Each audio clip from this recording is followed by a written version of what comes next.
আসসালামু আলাইকুম রহমতুল্লাহ। আজকে আমি আপনাদের সামনে যে বইটি নিয়ে আলোচনা করব, বইটির নাম হচ্ছে এবার ভিন্ন কিছু হোক। বইটি লিখেছেন লেখক আরিফ আজাদ। বইটি মূলত জীবন জাগরণ সিরিজ 2 নম্বর খণ্ড একটি বই। বেলা ফোরাবার আগে বইয়ের দ্বিতীয় কিস্তি, অর্থাৎ লেখক আরিফ আজাদের যে একটি বই আছে বেলা ফোরাবার আগে, সেই বইটির দ্বিতীয় খণ্ড বলা যেতে পারে আর কি। আমরা যদি বইয়ের ভিতরে যাই তাহলে দেখতে পাবো যে এখানে পাঠকের মন্তব্য দেওয়া আছে। আমরা যদি একটু পড়ি তাহলে আপনারা শুনতে পারবেন। বেলা ফোরাবার আগে আমার পড়া অনন্য এক আত্ম উন্নয়নমূলক বই। মুসলিম হিসাবে জীবনের নিয়মতান্ত্রিক টিপসগুলো এত সুন্দর উপস্থাপনায় আমি ইতোপূর্বে কখনো পড়িনি। জীবনমুখী বিষয়গুলো পড়তে গিয়ে বইয়ের পাতা থেকে আমি ইতিহাসেরও শিক্ষা নিয়েছি দারুণভাবে।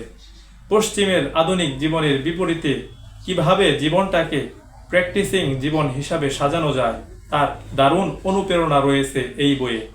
আমাদের দুটো জীবন, এক দুনিয়ার জীবন, দুই আখেরাতের জীবন। দুনিয়ার জীবন পদ্ধতি হচ্ছে আখেরাতের জীবনের ইনভেস্টমেন্ট। মৃত্যু পরবর্তী জীবনের ইনভেস্টের সিকিউরিটি নিশ্চিত করে কিভাবে দুনিয়ার জীবনকে উপভোগ্য এবং উপজীব্য করে অতিবাহিত করা যায় সে বিষয়েরই প্রতিবাদ্য চিত্র বেলা ফোরাবার আগে। উদ্ভ্রান্ত উদাসীন সময়ের পাটাতন থেকে মানুষেরা ফিরছে জীবনের নতুন অনুচ্ছেদে। মুক্তির শীতল পরশে নতুন পৃথিবীর বার্তা বইছে। ভীষণ বেপরোয়া স্রোত এবার বাঁক নিয়েছে। জীবনের এই বেপরোয়া স্রোতকে আমরা নতুন জাগরণে উত্তাল করব। আসুক তবে আদর্শের সেই কাঙ্ক্ষিত ঢেউ, আমরা তাতে হব লীন। তো পাঠকের মন্তব্য হচ্ছে এটি। বেলা ফোরাবার আগে বইটি যেমন আত্ম উন্নয়নমূলক একটি বই ছিল, নসিহামূলক একটি বই ছিল, যে বইটি যুব সমাজ পড়ে পরিবর্তন হয়েছে, এই বেলা ফোরাবার আগের যে দ্বিতীয় কিস্তি এবার ভিন্ন কিছু হোক, এই বইটিও সেই রকমই। আমরা যদি বইয়ের সূচিপত্রের মধ্যে যাই তাহলে দেখতে পাবো যে লেখক প্রত্যেকটা বিষয় কত সুন্দর করে সাজিয়ে ফুটিয়ে তুলেছেন। এখানে আছে, আপনারে আমি খুঁজিয়া বেড়াই, যে সুতোয় বাঁধা জীবন, গাহি নতুনের গান, প্রতনের আওয়াজ পাওয়া যায় বিশ্বজোড়া পাঠশালা মোড়, কখনো ভুল হলে। তো সুন্দর করে লেখক প্রত্যেকটা চ্যাপ্টার তিনি সাজিয়েছেন। আমরা যদি বইয়ের পিছনে যাই তাহলে দেখব যে এখানে একটি লেখা দেওয়া আছে, ভোরের শিশির, শীতের কুয়াশা, রাতের নিস্তব্ধতা, পাখিদের কলরব, নদীর অবিরাম বয়ে চলা, সাগরের বুকে উত্তাল পাতাল ঢেউ, সবখানে সবকিছু ঠিকঠাক, কেবল আমাদের জীবনের কোথাও যেন এক নীরব ছন্দপতন, যেখানে সুর তাল আর লয়ের কোনো হিসেব মিলছে না।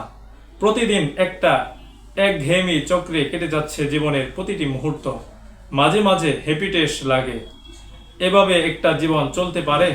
কি পাওয়ার বদলে কি হারাচ্ছি জীবন থেকে? এভাবেই কি ক্ষয়ে যাওয়ার কথা আস্ত একটা জীবন? প্রশ্নগুলো অনেকে, কিন্তু উত্তরগুলো যেন কোথাও বিন্যস্ত করা নেই। জীবনে একটা বদল প্রয়োজন, একটা পরিবর্তন ভীষণ জরুরি, তা আমরা জানি, কিন্তু কিভাবে শুরু করব, ঠিক কোথা থেকে যাত্রা করব নতুন একদিনের? এইসব প্রশ্নের উত্তর আর জীবনের এক নতুন উপাখ্যান রচনায় এবার ভিন্ন কিছু হোক বইটি হতে পারে আপনার নিত্যদিনের সাথী। এই হচ্ছে বইয়ের লেখা। তো বইটি আমি পড়েছি, ব্যক্তিগতভাবে আমার কাছে বইটি অনেক ভালো লেগেছে। তো যারা প্র্যাকটিসিং আছেন, যারা ইসলামকে ভালোবাসেন এবং যারা পরিবর্তন নিজেদেরকে করতে চান, আবার শয়তানের ওয়াসওয়াসায় শয়তানের কথা শুনে তারা অপরিবর্তন হয়ে যান, তো তাদের জন্য মূলত এই বইটি আপনারা পড়লে অবশ্যই আপনাদের মধ্যে পরিবর্তন চলে আসবে।